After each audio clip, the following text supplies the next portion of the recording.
Now, imagine the amount of time and energy that freed up for me by no longer thinking about and micromanaging and beating myself up about food. It was immense, like tremendous. Welcome to the space for transformational leaders to unleash their magic, see better client results, work lighter, and live source.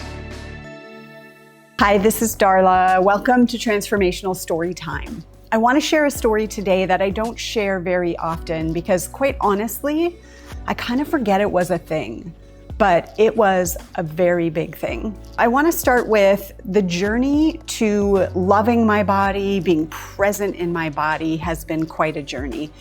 And in the last few years, I've really learned to not only trust the wisdom of my body, like to really know what's for me and what's not in a very nuanced and specific way. I've also learned that my body is part of my healing, that physically I know how to help a person heal because of my signals in my body and the way energy moves through my body. So it's a whole different world, and it wasn't always that way. And in the last, 5 to 7 years, I've really learned to hear and trust my body, maybe even less than that. But I want to take you back even further because there was a point in my life where I freaking hated my body. I would wake up in the morning and I would think about food. I would wonder, is it going to be a good day or a bad day? What am I going to eat today? Am I going to feel like a good girl or like a bad girl based on my decisions? It would be the first thought I would wake up with in the morning and the last thought I would go to sleep with at night. I had a habit of putting my hand on my stomach. Now I do it to tune in and feel how my body feels, but back then I used to do it to feel how big my stomach was and therefore how good or bad I was, right? How much should I berate myself today for the size of my stomach? And that was like a regular thing I had done since I was a kid. So what changed all that? It changed in a moment, and it changed on a retreat. So I want to take you back a ways, maybe 2001-ish. And I was in retreat and we were working with some particular distinction, which we love to work with here at Source, but we were working with a distinction to help us find an area of our life that wasn't working for us. And I decided in this particular retreat to tackle my relationship with food. And we did some journaling about it and looked at what was our relationship to food and what was an incident that we could remember that happened that kind of solidified our relationship to food. So we do this today in our Source Experience work where we help someone go like this. This is what I say, right? To see what's been hidden from your view. So in this retreat, we did this exercise and I found a specific incident that felt like it really solidified to me that something was wrong with me and something was wrong with how I related to food. I don't know, I was about 5 or 6 at the time, maybe a little younger, and we lived in an apartment above my grandparents' garage. And then I would spend my days often with my grandmother when my mom would go off to work. She was a single mom. And sometimes she would leave me with one of the neighbors. This particular day, she was leaving me next door at Mrs. Wilberg's house.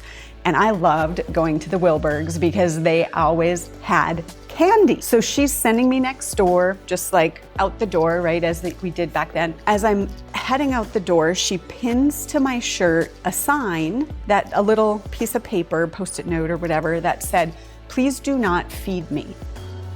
And she sent me next door to the Wilbergs. So here I am, I'm showing up with this sign that says, "Please do not feed me." And they had whatever reaction they had. Quite honestly, I don't remember. But I remember the feeling that this sign made me feel. First of all, it's like a zoo animal, right? Like, please do not feed the zoo animal. Second of all, it was like declaring that I could not make decisions that were good about food or my body. Fast forward, I'm writing this story in this exercise on retreat. And they put us with a partner, and our job was to tell our partner the story and then tell our partner the story and then tell our partner the story and tell it over and over and over again until it no longer had a hold on us, until it no longer even felt true. I don't know how you're reacting to the story, but I've told it in groups before and people gasp and they cover their mouth or whatever. So you might be having some kind of reaction like that too, like, oh my God, how could you do that? Well, my partner had that reaction, and then my partner had that reaction, and I had that reaction. I was really fired up, like, oh my God, can you believe she did this? And how did this happen? And here's what I made it mean. And oh my goodness, my whole life and food and all of this, because I was heavy and she didn't want me to eat. And it was a conversation that was present in my family and in my life. And so I got my partner all upset, and we're telling the story and then telling it again and again and again and again. And lo and behold, just like the facilitator had said, eventually I told the story and I started to laugh. And eventually I told the story and it had no hold on me again. Fast forward, the following week, I wake up, I get ready for work. I haven't thought about food one time. In fact, I open the refrigerator and I have no food to eat. Like, I literally transformed that energy pattern in my system to where I no longer was a person who was concerned about food, whose food intake was occupying her life, to the point that I would often forget to eat, which created a whole other set of things I needed to concern myself with. But it was gone and it has never returned. Today, I can think about food or not think about food. I can eat healthy, not eat healthy, and there's no shame or emotional berating behind it, because I was able to work with that initial energy pattern. Like, where did that solidify within me that something was wrong with me, that I couldn't trust myself, and that I couldn't trust my body? And from that moment, everything changed.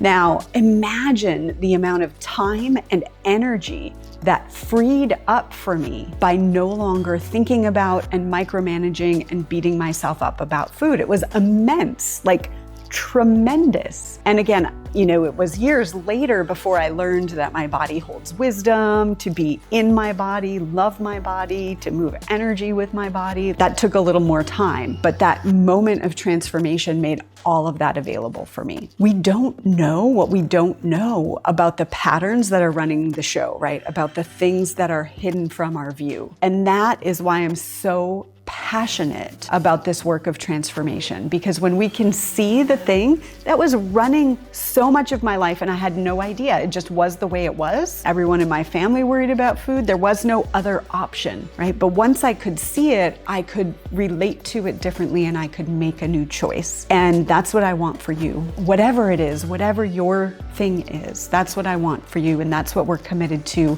here at Sourced. I'm Darla LeDoux, the founder of Sourced, author of Shift the Field, and we'll see you soon.